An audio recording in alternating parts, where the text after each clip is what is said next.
Nimekuleta hapa ili nikutongoze sawa? Mbona kama kunileta hapa imekuwa masimango tena? Tulia nikutongoze. Moyo wangu umekuchagua wewe.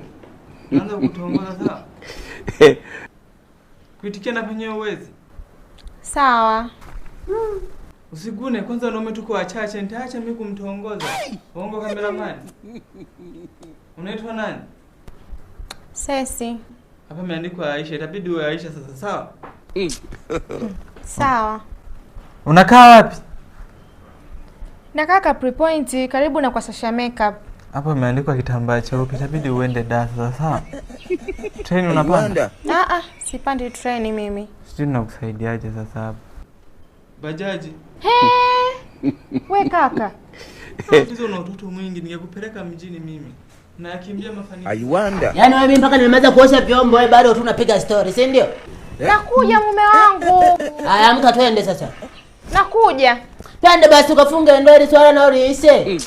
Nakuja. Amka unakuja ukumekaa. Yaani wewe kumbe una mume wako nimekuletea hapa kwa Sasha Makeup hapa Capri Point fanyia makeup. Wewe na akimbia mafanikio. Brother unanizoea? Brother shikamoo. Marhaba mambo. Poa. Hata hivi hamna kitu haribika kitu, mwambie mke wako arudishe makeup yangu. Si ndio? Mwirudishe kweli.